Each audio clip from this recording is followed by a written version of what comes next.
그래서 한 동네에 좀 이렇게 꾸준하게 살고 있는 사람을 보면 좀 신기하더라고요. 저희 아내도 저 여서동 지금 살고 있는 곳에서 그래서 나진 않았지만 어렸을 때부터 쭉 살았다고 하더라고요. 그래서 어떤 느낌이냐고 저는 궁금해가지고 너무 그만큼 좀 이사를 많이 다녔었어요. 부천에서 태어나서 저기 전라도 목포에서 배 타고 들어가는 어떤 섬에 아버지가 거기서 목회하신다고 갔다가 또 7살 때 부산 갔다가 부산에서도 여기저기로 막 이사를 많이 다녔었습니다.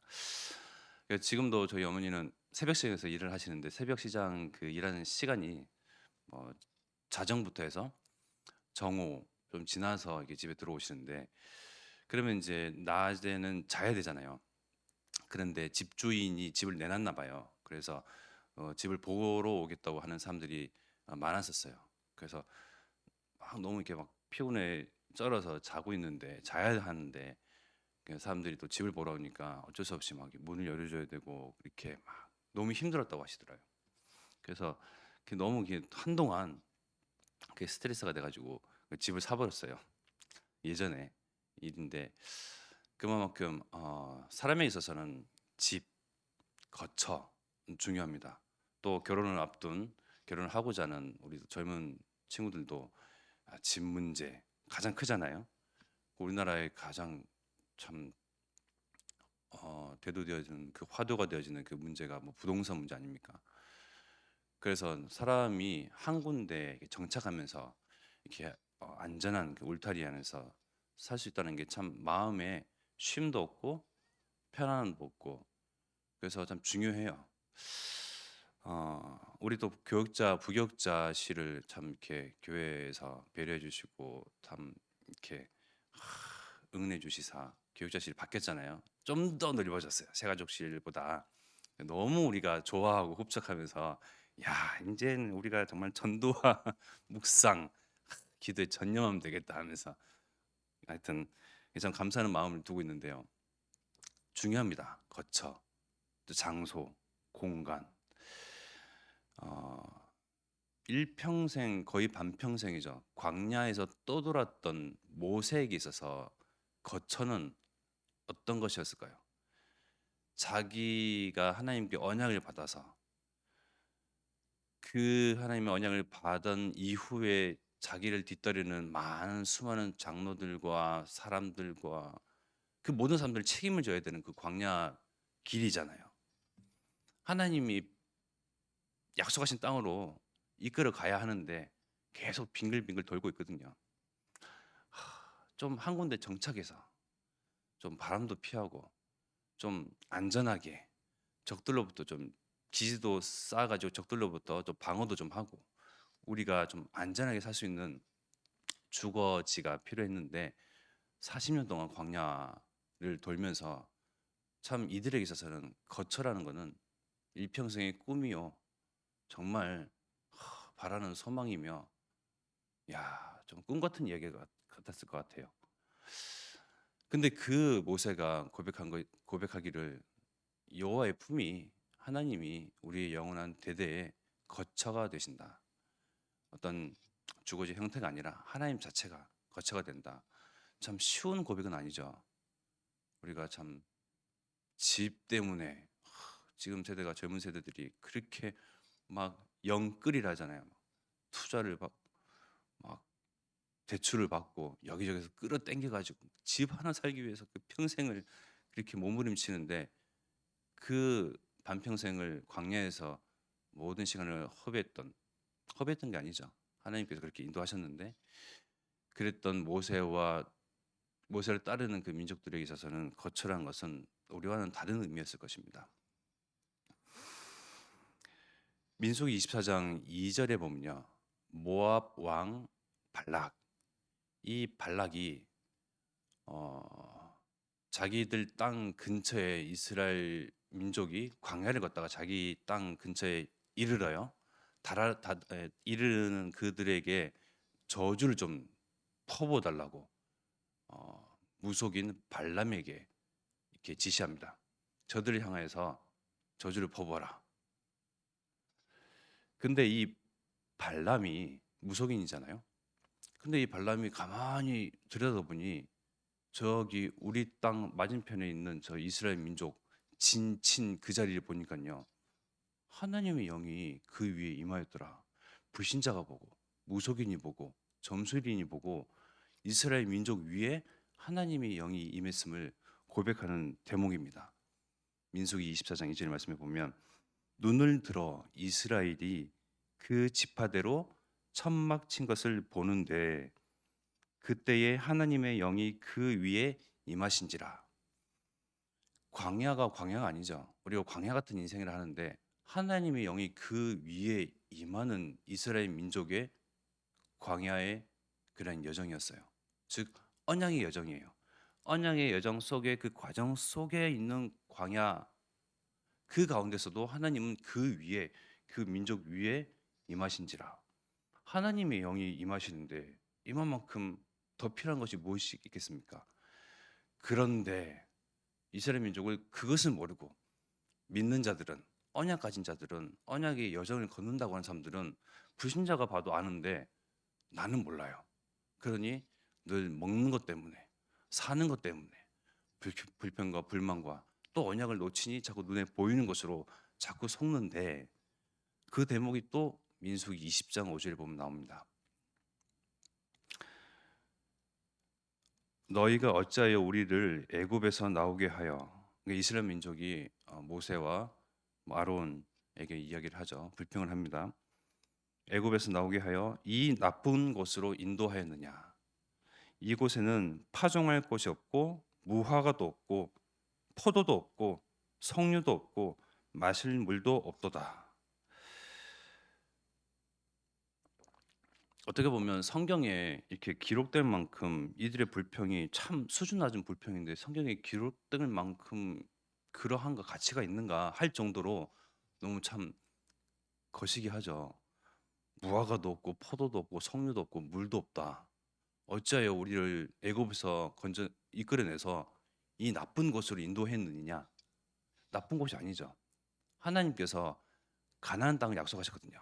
그 가나안 땅에서 창세기 3장 15절 여자의 후손이 나실 것을 약속하셨거든요. 그러면 영광의 하루고 영광의 걸음걸이 아닙니까? 야, 우리 민족을 통해서 이 세상 모든 민족을 살릴 구세주가 오신다고? 야, 그의 이름이 임마누엘이라고? 야, 그래. 우리가 하나님 떠나서 살 수가 없는데 죄 문제 때문에 가로막혀서 이 죄 문제도 다 사하시고 사단에게 눌려서 짓눌리고 속고 당하고 매이고 종되고 포로되고 속국돼 있는 그 영혼들을 하나님께서 친히 건지시기 위해서 인간의 몸을 오신다고? 야, 우리 민족 가운데서 그 땅에서 이게 소망이 있었고 정말 언약이 확실했다면 지금 있는 그 광야의 길이 또 어땠을까요? 그러니까 그걸 보지 못하니까 먹는 게 없다, 포도도 없다, 먹어도 없다 이렇게 막 세세하게 낱낱이 불평을 하는 거예요. 그러니 민수기 32장 13절에 또 보면요. 하나님께서 말씀하십니다. 여호와께서 이스라엘에게 진노하사 그들에게 40년 동안 광야에 방황하게 하셨으므로 여호와의 목전에 악을 행한 그 세대가 마침내는 다 끊어졌느니라. 하나님의 말씀을 불순종하는 것은 악이죠. 하나님의 언약을 받았음에도 불구하고 그것이 소망이 되지 않냐고 그것이 꿈이 되지 않냐고 CVPI가 되지 않냐고 이것이 목적이 되지 않냐면 하나님 보시기에는 아무 가치가 없습니다. 그냥 구원을 받았을 뿐인데 언약의 백성으로 부르셨잖아요. 그럼 모든 축복을 이미 더해 주실 것을 약속하시고 그는 보장된 거거든요. 끝난 거거든요. 그런데도 없다 없다 먹을 게 없다 뭐가 없다 없다 하면서 언약은 싹 잊어버리고 늘 불평만 하고 불신앙만 하고 눈에 보이는 것으로만 하나님이 없다 또까지 말을 하니 하나님 보시기에는 얼마나 답답할 노릇이겠습니까? 그러니 참 그 세대가 딱한 세대죠. 40년 동안 광야에 방황하게 하셨으므로 여호와의 목전에 악을 행한 그 세대가 마침내는 다 끊어졌느니라. 목사님께서도 말씀하셨지만 그 세대는 다 끊어졌어요. 하나님 목전에 끊어진 세대고 그 다음 세대로 바로 차세대를 하나님께서 준비하셨는데 우리는 어떤 세대이기를 원하십니까? 하나님의 목전에서 외면당하는 세대이기를 원하십니까? 아니면 정말 시대를 호남과 세계와 후대를 살리는 하나님의 그 언약을 성취하는 것을 목도할 그런 세대로 선택받기를 원하십니까? 선택은 사실상 내 자신의 몫입니다. 사람에게도 거처가 필요하고요. 이 광야길을 걷는 이 민족에게도 가나안 땅이라는 거기에 소망을 두고 그 거처가 정말 꿈이고 소망이 되고 필요했었어요. 그러면 하나님 또한 처하실 거처가 필요하십니다. 우리가 또 하나님의 입장에서도 생각을 해봐야죠. 무슨 말씀이냐? 사도행전 17장 24절 말씀에 하나님께서는 즉 우주와 그 가운데 있는 만물을 지으신 천지주지이신 하나님께서는 그 손으로 지으신 전에 계시지 아니하시고 하나님께서는 우주 만물과 온 우주와 그 가운데 있는 만물 우리 지구 그 말씀으로 지으셨지만 그 말씀을 지은 전에 계시지 아니하세요. 그러나 딱 한 군데 거하시는 곳이 있어요. 바로 하나님의 형상 가진 자들과 함께하기를 원하세요.